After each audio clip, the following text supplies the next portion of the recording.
बिस्मिल्लाहिर्रहमानिर्रहीम, अस्सलाम वालेकुम। मैं गौहर बट शास्ता के प्लेटफॉर्म से आपकी खिदमत में हाजिर हूँ। मेरे हाथ में एक ख़बर है जो कि वजारत ख़ारजा से मुतल्लिक है, लेकिन मैं उससे पहले आपको बताऊँ कि पाकिस्तान के वज़ीर-ए-आज़म ने अपनी नाकामी तस्लीम कर ली है और उन्होंने गैर मुल्की मीडिया को इंटरव्यू देते हुए ये फरमाया है कि जनाब अब हम अमरीका के स्ट्रेटजिक पार्टनर नहीं रहे, बल्कि उन्होंने अपना स्ट्रेटजिक पार्टनर बदल कर भारत को बना लिया है। वो एक कितनी बड़ी नाकामी है पाकिस्तान की हुकूमत की कि अब अमेरिका जो वाहिद सुपर पावर कंसिडर होता है उसने हमें अपना फ्रंट लाइन क्या कहते हैं इत्तेहादी रखा हुआ था, हमें स्ट्रेटेजिक पार्टनर डिक्लेयर किया हुआ था और उसकी वजह से हमें बहुत ज़्यादा फ़ायदे हो रहे थे। दुनिया भर में माशी फ़ायदे भी हुए, लोगों ने ज़ाती फ़ायदे भी उठाए होंगे, लेकिन पाकिस्तान को ओवरऑल फ़ायदा था।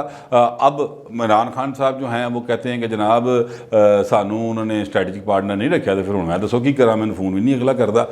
भाई ना बिस्तीली गल ये आप अपनी नाकामी तस्लीम कर रहे हैं कि पाकिस्तान की मौजूदा हुकूमत के दौरान जो है पाकिस्तान अमेरिका का स्ट्रेटजिक पार्टनर नहीं रहा। इसका मतलब क्या है? इसका मतलब ये है कि अगर भारत बन गया है तो फिर अब वो भारत की बात को बहुत ज़्यादा आगे लेकर बढ़ेगा इंटरनेशनली। उससे पाकिस्तान को जो नुकसान होंगे वो किसके खाते में जाएंगे, किस हुकूमत के खाते में जाएंगे? वो पिछले दफा देखो पॉइंट जिस तरह आज आपने कहा जी कि वो मतलब मैं हादसा है, मैंने यार देखें आप अंदाज़ा लगाएं, ये जो है तरबेला डैम उसका फेज़ 5 एक शुरू होना था, वो मनसूबा जो है वापडा ने उसको बनाया। ज़ाहिर है वापडा काम ही है, पीपल्स पार्टी गवर्नमेंट में वो मनसूबा बना, उसकी जो फिजिबिलिटी थी वो जाके तैयार हुई 2016 के अंदर और 2016 में उस पर काम शुरू होना था, लेकिन कुछ वजूहात की बुनियाद पर काम नहीं शुरू हो सका। 2018 में वो शुरू होना था, 2021 में जाके उसने कंप्लीट हो जाना था। अब 2018 में आ गया इमरान खान साहब की हुकूमत ने उस मनसूबे को दिया रोक और उसके बाद जनाब 2021 में आज वो कहते हैं जी हम ये संगे बुनियाद रख रहे हैं। वो पाए ना मनसूबा किस वजह से, मतलब पहले से जो चीज़ें किसी ने तैयार की हुई ना वहाँ पे जाके भाई फीते कटी जा रहे हैं। अपना इन्होंने कुछ नहीं किया सवाए लोगों के साथ मतलब गल्ला जो गल कढ़न दे। मतलब मैं बहुत ज़्यादा जो है ना एक मुहतात अंदाज में ये बात कर रहा हूँ, गल्ला जो गल कढ़न तो अलावा इन्होंने कुछ नहीं किया। आज वो इतराफ़ कर रहे हैं इस बात का कि जनाब अपनी नाकामी का कि जनाब हम स्ट्रेटेजिक पार्टनर नहीं रहे। अब बाइडन मुझे फ़ोन नहीं करना चाहता तो ना करे, हमारे पास अदर ऑप्शन है। तो अदर ऑप्शंस क्या हैं? अदर ऑप्शंस भाईजान आप उस बात पे कर सकते हैं जब आपकी जो वहाँ पर बिठाए हों शख्सियत वज़ीर ख़ारजा, उसके दिमाग के अंदर कोई विजन हो, उसे पता हो मैंने पाकिस्तान को कैसे आगे लेके बढ़ना है। हमारे वज़ीर ख़ारजा के दौर में हालत ये है कि जनाब हमारा अफ़गानिस्तान में जो उसकी मौजूदा हुकूमत उसके साथ जो मामला है वो आपके सामने है कि वो साढ़े ते इल्ज़ाम ला रहे हैं और 80 उन्होंने इल्ज़ाम ला रहे हैं। ये एक सीधी जी गल है, हमारे ताल्लुकात ठीक नहीं।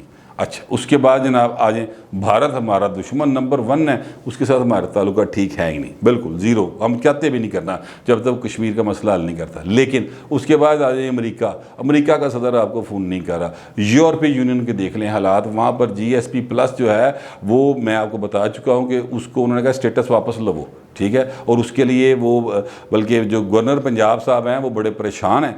वो कहते हैं कि जनाब ये GSP+ जो है ना ये बड़ी मेहनत से मैंने लिया था, हालांकि मेहनत उनकी कोई नहीं थी, सिर्फ सिवाय इसके कि उन्होंने दौरे किए थे, सरकारी पैसे तो थे, इसके अलावा उनकी कोई मेहनत नहीं थी। मेहनत जो थी वो आसिफ जरदारी और नवाज शरीफ की थी, जो ताल्लुकात को इतना स्ट्रीमलाइन रखा था कि फिर GSP+ का तोहफा में मिला था।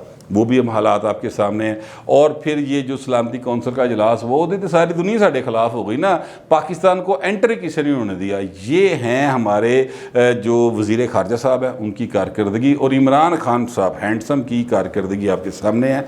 अब इमरान खान साहब कहते थे ऊपर कप्तान ठीक हो ना तो नीचे गीदड़ भी शेर होकर लड़ता है, ठीक है। ये खान साहब भी कहा करते थे, यार मैं पहले तो नहीं कह रहे, आप उनकी पुरानी तकरीरें उठा के देख ले, वो धरने वाली वो जो धरना होता था उसके ऊपर, और फिर जो अदरवाइज जब वो अपोजिशन में जो बातें करते थे आप उठा के देख लें सारी की सारी बातें।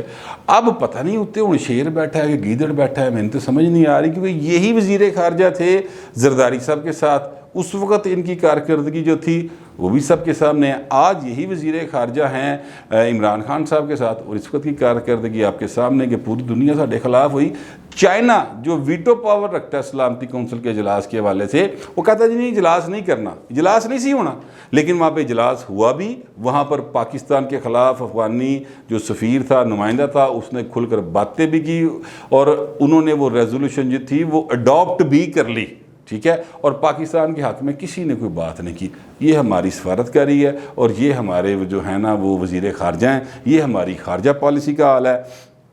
और अब मैं आपको बताता हूँ वो ख़बर जो मैंने शुरू में आपसे कहा। ये ऑडिटर जनरल ऑफ पाकिस्तान की रिपोर्ट है जो कि बाकायदा तौर पर शाया हुई है, और उस रिपोर्ट के मुताबिक 2020-21 में की रिपोर्ट में इंकशाफ किया है कि वज़ारत ख़ारजा को ग्रांट नंबर 48, 49 और 50 के तहत फ़ंड्स दिए गए थे, ठीक है। और उस मनसूबों में 75,82,83,347 रुपये जो है ना उसका हिसाब ही नहीं लग रहा। वो पैसे किदे कोल ने कोई नहीं जानता।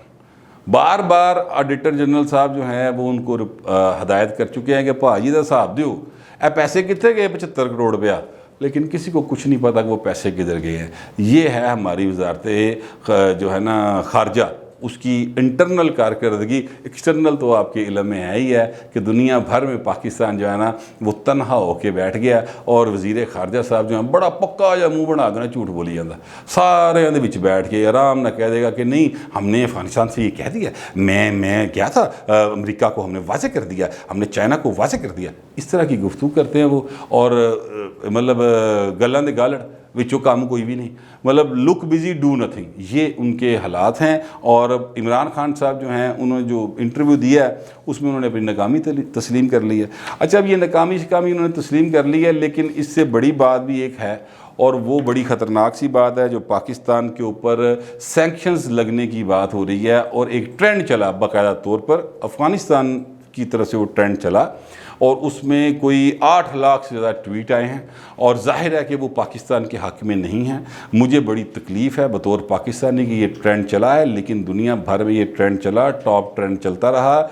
और इसमें बहुत सारे ऐसे अनासर भी शामिल रहे जो ज़ाहिर है कि पाकिस्तान के दुश्मन हैं और पाकिस्तान के ख़िलाफ़ है। यहाँ के कुछ नाम नहाद लिबरल्स जो हैं, जो लिबड़ चुके हैं, वो भी इसका हिस्सा बने, और उस ट्रेंड में उन्होंने ये कहा कि जनाब पाकिस्तान के ऊपर सैंक्शंस लगा दी जाएं। अच्छा, अब ये जो बात है ना पाकिस्तान के ऊपर सैंक्शंस लगा दी जाएं, ये कोई ऐसी गल्ला जो गल नहीं है। इसके लिए बाकायदा अगर आप नोट करें तो पेशबंदी की जा चुकी है, यानी बाकायदा मनसूबाबंदी तैयार है। पेशबंदी का लफ्ज़ मैं गलती से बोल गया, मनसूबाबंदी तैयार है। और वो उसके तौर पे आप देख लें कि बाइडन का फ़ोन नहीं आया, बाइडन जो एडमिनिस्ट्रेशन है वो पाकिस्तान को लिफ्ट नहीं करवा रही। आज हमारे वज़ीर आज़म ने फरमाया कि मुझसे बार बार कहा जाता रहा, जो भी मैं पूछा कि भाई ने फ़ोन नहीं आया तो उनका कोई टेक्निकल इशू होगा।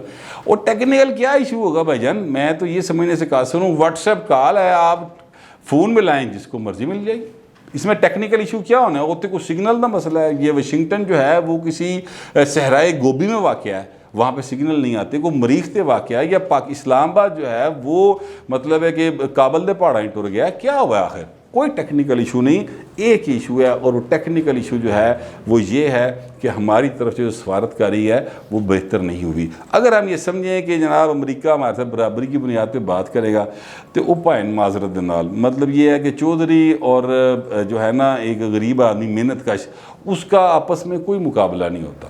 अमेरिका जो है दुनिया का चौधरी है, और पाकिस्तान जो है वन ऑफ द कंट्री है। हमारे पास एक ही प्राइड है, और वही है कि हम एटॉमिक पावर है। उसको उस पावर को के ज़रिए हम इस्तेमाल करके जितना चीज़ें हासिल कर सकते हैं वो हमने माजी में की हैं। इस हुकूमत की नाकामी है कि हम वो चीज़ें हासिल नहीं कर सके। बहरहाल जो अदर ऑप्शंस की बात की जाती है, और आज प्राइम मिनिस्टर ने भी बात की कि हमारे पास अदर ऑप्शंस हैं, तो उसमें पूछे कि पाइन अदर ऑप्शंस क्या हैं, तो उस पर कोई डिटेल नहीं बताते, बल्कि ऑफ द रिकॉर्ड पूछे तो फिर वो कह देते हैं कि यार वो चीन नहीं बैठा साढ़े को, चीन है ना। तो चीन जो है वो भाईजान, उसने, मैं आपके इल्म में ये इजाफा कर दूंगा, चीन ने कभी पाकिस्तान को पैसों की सूरत में कभी कोई इमदाद नहीं की, ठीक है। उन्होंने जब भी किया कर्जा दिया हमें या हमारे साथ कारोबार किया, ये जो सी पैक है ये उनके कारोबार का एक हिस्सा है कि यहाँ पर सड़कें, इंफ्रास्ट्रक्चर वगैरह बेहतर होगा, आपके लोगों को भी रोज़गार मिलेगा और हमारा जो रूट है चीज़ें लेके जाने का सेंट्रल एशियन कंट्री तक वो भी बेहतर होगा। अपना माल बेचना चाहता है, ठीक है, वो उन्होंने दिया है हमें और वो उसका एक तरीक़ेकार है, कुछ हिस्सा जो है उसका वो कर्ज़े के तौर पे है। आपको याद होगा कि जब ये हुकूमत आई तो इस हुकूमत के आते ही पाकिस्तान सीरियस किस्म के फाइनेंशियल क्राइसिस का शिकार था। उसकी दो वजूहात, एक वजह तो ज़ाहिर है ये है कि पिछली हुकूमतों ने जो कर्ज़े लिए हुए थे वो वापस करने थे, वो वापस करते थे, साढ़े को बचता कुछ नहीं सी। और दूसरी जो इससे बड़ी वजह वो ये थी कि आंदे ही खान साहब ने और उनकी कैबिनेट ने बड़का ही बड़ियाँ मारी। उन्होंने कहा फड़ लांगे, हर पैसे वाला फड़ लांगे, हर एक से पूछेंगे इसके पैसे कहाँ से आए, हर एक से पूछेंगे जनाब ये देखो मर्सिडीज़ कितों आई, ये देखो गड्डियाँ कितों, ये देखो कार कितों आए। लोग डर गए, नैब एक्टिव हो गया, लोग डर गए, लोगों ने अपना पैसा पाकिस्तान से बाहर भेजना शुरू कर दिया। जब वहाँ पर पाबंदियाँ लगी तो उन्होंने जो है ना वो प्राइस बॉन्ड ख़रीद के घरों में रख लिए, और फिर और पाबंदियाँ लगी तो उन्हें डॉलर ले के कर्ज रह ले, ठीक है। अब जो थोड़ी बहुत ही हिलजुल हुई थी, दो वजूहात की बिना पर हुई थी। अभी मैं आपको एक बात बताना चाहता हूँ ताकि आपके नॉलेज में आ जाए। जो माशी हिलजुल हुई थोड़ी बहुत वो ये हुई थी कि किसी ने जाके मलक रियाज जैसे ने जाके इमरान खान को समझाया कि काका गल सुन, ये जो लोगों के पास पैसे हैं ना, ये हाउसिंग प्रोजेक्ट्स हमारे जो हैं इनको चलने दो, इस पर आप हमें दें एमनेस्टी, और उसके नतीजे में होगा ये कि लोग ये निकाल लेंगे, पैसा फिर उड़ेगा तो थोड़े जे हालात बेहतर हो जाएंगे। इमरान खान को बात समझ आ गई, उन्होंने एमनेस्टी दे दी। नतीजा ये निकला कि पाकिस्तान के अंदर थोड़ा सा रोज़गार का सिलसिला बेहतर हुआ। दूसरी बात ये हुई कि इनामी बॉन्ड जो है वो बंद कर दिए गए। इनामी बॉन्ड बंद किए गए जनाब, वो जो फैटफ है ना उसमें एक शिक थी कि जनाब आप इनामी बॉन्ड इस लिमिट तक के बंद कर देंगे, और उस लिमिट तक के जब इनामी बॉन्ड बंद हुए, लोगों ने बैंकों से अपने पैसे वापस लिए। अब वो पैसा उन्होंने कहाँ इस्तेमाल करना था? डॉलर आप देख लें 163 164 पे चला गया, या उस तरफ लोग आ गए। उससे पहले लोगों ने एमनेस्टी का फ़ायदा उठाया और प्रॉपर्टियाँ ख़रीदनी शुरू कर दी। ये वो सारा मामला था जिसमें हुआ। तो खान साहब की बड़कों ने पाकिस्तान के माशी हालात को किया ख़राब, यहाँ पे बेरोज़गारी फैली, और ख़ुद इन्होंने कोई मेगा प्रोजेक्ट शुरू नहीं किया, कोई ऐसी फैसिलिटी नहीं दी लोगों को कि वो कारोबार कर सकें, जिसके नतीजे में पाकिस्तान में बेरोज़गारी, गुर्बत और महंगाई बुरे तरीके से फैल गई थी। अब हमें इमदाद कौन करेगा? हम इस क्राइसिस से बाहर कैसे आएंगे? आपको मैं एक चीज़ और आपकी तरह मतलब इशारा आपको दे दूं कि IMF के साथ साड़ी अभी तक गल नहीं बनी, फर्दर किस्त के लिए अभी तक हमारी बात नहीं बनी। वो मुज़ाकरात जो हैं वो लिंगर ऑन ही होते चले जा रहे हैं और वो पाकिस्तान में नहीं आ रहे। उसकी वजह क्या है? उसकी वजह वो है ना जो बाबा बाइडन, उसकी नाराज़गी है, ठीक है। और वो किससे ठीक होनी, किसने ठीक करनी थी, किसकी जिम्मेदारी थी? वजारत खारजा की। तो वजारत खारजा पे कौन भाई साहब बैठे हुए हैं? वो जो ₹100 रुपये लेके तवीज़ देते हैं, ठीक है, वो भाई साहब वहाँ पे बैठे हुए हैं। लिहाजा वो अपना काम करते जा रहे हैं, हर इतवार को जाके वहाँ पर दीदार कराते हैं और पैसे कमाते हैं। और बाइडन साहब की नाराज़गी की वजह से IMF हमारे साथ मामला ठीक नहीं कर रहा। बहुत सारी ऐसी चीज़ें हैं। यूरोप और अमेरिका जो है वो हमारे पर बहुत हमारे हालात टाइट कर सकता है, ये फाइनेंशियल एक्सपर्ट्स जो हैं वो बताते हैं। और नतीजा क्या निकलेगा कि गुर्बत फैलेगी, बेरोज़गारी फैलेगी, महंगाई फैलेगी। तो वो किसको फैलेगी? वो आपके लिए होगी, वो मेरे लिए होगी, इसलिए कि हम लोग वो हैं जो मेहनत करके कमाते हैं और अपने बच्चों का पेट पालते हैं। ATM वाले जो हैं ना, जिनके पास ATMs हैं, बड़ी बड़ी ATMs, कश्मीर के इलेक्शन के लिए भी ATM होती है, ज़िमनी इलेक्शनों के लिए भी ATMs होती हैं, और बड़े बड़े सेनेट के इलेक्शन के लिए भी ATMs होती हैं। उन्होंने कोई फ़र्क नहीं पड़ा, उनके पास बड़ा पैसा, और उन्होंने सुकून के साथ अपनी ज़िंदगी जितनी भी लिखी होगी अल्लाह ताला ने वो गुजारनी, बल्कि उनके बच्चों ने भी गुजारनी। हमारे लिए प्रॉब्लम्स जो हैं वो पैदा हो जाएंगी। लिहाजा भाई ना अमरीका दे नाल ताल्लुकात ठीक करने में ही आफियत है। अगर ये बात, अगर कोई तरीका, कोई मामला, कोई मौका काम कर सकता है तो उससे करवा लें किसी भी तरीके के साथ। अमरीका के साथ मामला बेहतर करने की ज़रूरत है। चाइना के साथ मामला बेहतर करने की ज़रूरत है, ईरान के साथ मामला बेहतर करने की ज़रूरत है, यूरोपीय यूनियन के साथ मामला बेहतर करने की ज़रूरत है, क्योंकि पाकिस्तान जो है वो खला में नहीं बसता। हमें इसी दुनिया में रहना है और यहाँ पर रह के मामला बेहतर करने चाहिए। लेकिन इसमें अभी तक हमारी हुकूमत जो है ना हैंडसम वाली, वो बड़ी हैंडसमली नाकाम है और उसका इतराफ़ उन्होंने आज कर लिया है कि जनाब भारत जो है वो अब अमेरिका का स्ट्रेटजिक पार्टनर है और पाकिस्तान नहीं है। ठीक है, ये क्या वजह है?